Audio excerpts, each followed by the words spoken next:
নমস্কার বন্ধুরা, আপনাদের সবাইকে স্বাগত জানিয়ে শুরু করছি নতুন একটা ভিডিও। আমরা একটা নতুন জিনিস ট্রাই করেছি, তাই সেটা আপনাদের সাথেও শেয়ার করলাম। Oreo chocolate আপ্পে।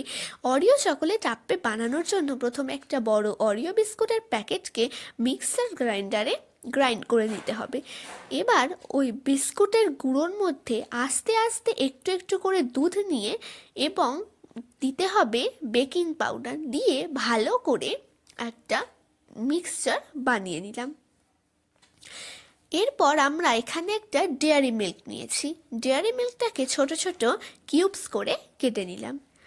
গ্যাসে একটা আপ্পে প্যান বসিয়ে তাতে কিছুটা তেল ব্রাশ করে দিতে হবে এবং তাতে সেই মিক্সচারটা অল্প অল্প করে দিয়ে দিতে হবে এবং ওপর থেকে দিতে হবে চকলেটসের কিউবগুলো। এভাবে আমরা সবকটা দিয়ে দিলাম এবং এটা কিছুক্ষণ গ্যাসে রাখার পরেই সার্ভ করে দেব। ওপর থেকে গার্নিশিংয়ের জন্য কিছুটা চকলেট গ্রেট করে দিয়েছি যাতে সুন্দর দেখতে লাগে। আপনারাও দিতে পারেন। তৈরি হয়ে গেল অরিও চকোলেট আপ্পে।